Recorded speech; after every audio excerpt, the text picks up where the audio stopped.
I am Thoth, the ever-seeing, the hand that remembers. Before gods rose I was. After stars fall I remain. I do not shape the tale. I etch it into the bones of time. From the first word to the final silence I bear witness. So listen well, seeker of truths, for this is not the beginning. It is the recalling. Lucifer did not die in the fashion of men, whose bones bleach under sun and whose names vanish in the wind. No, Lucifer's death was stranger, sharper, and far more enduring. Attend. In the days of the God Wars, Yahweh gathered his hosts, angel and demon alike, into one great assembly. For he foresaw ruin pressing against the edges of creation, and knew only unity could stave it off. He bore authority beyond measure, but authority alone cannot stitch shut the cracks in a world.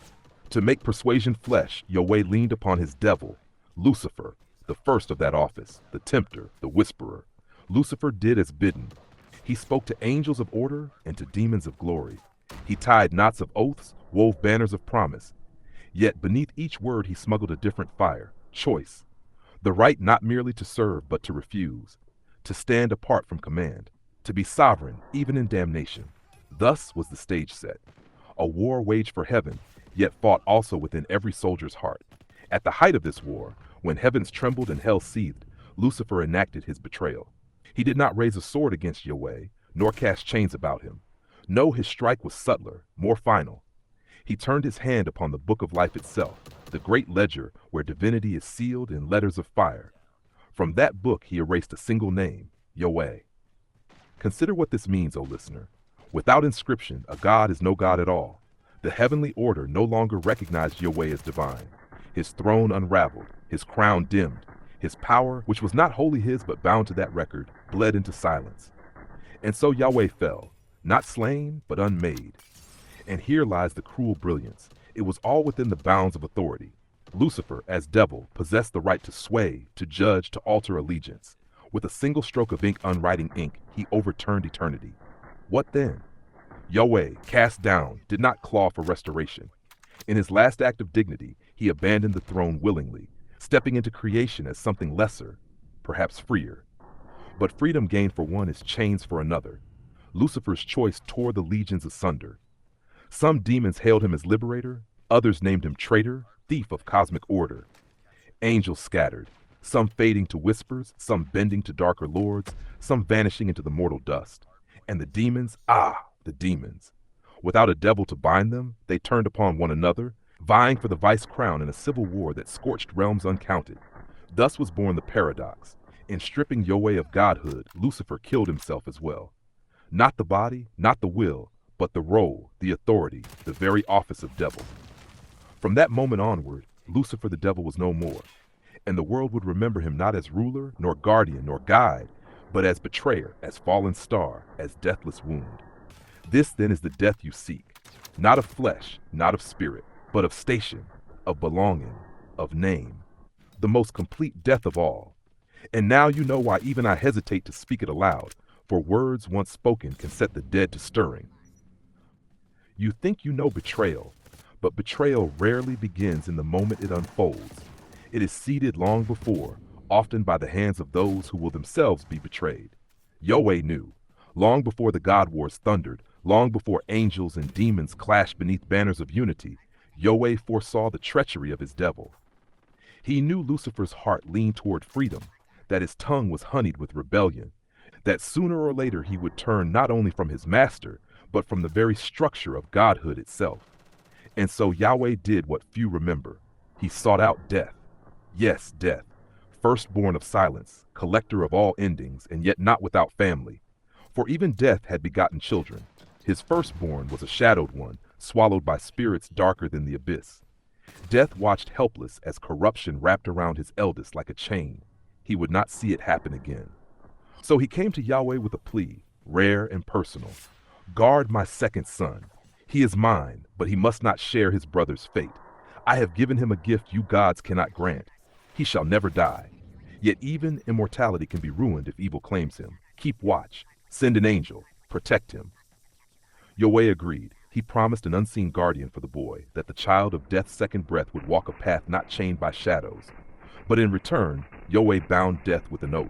If ever Lucifer, my devil, turns his hand against me, it is you who shall end him. Not the armies, not the angels, not I, but you, death himself. Thus the covenant was sealed.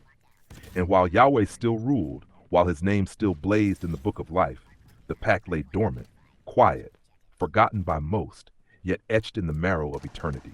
When the hour of betrayal came, when Lucifer struck not with sword but with erasure, blotting Yahweh's name from the book, then the bargain stirred.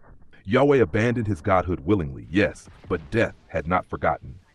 Death's hand closed around Lucifer, and the devil found that for all his cunning, for all his fire and freedom, there was no bargaining with the end. So understand this, O listener.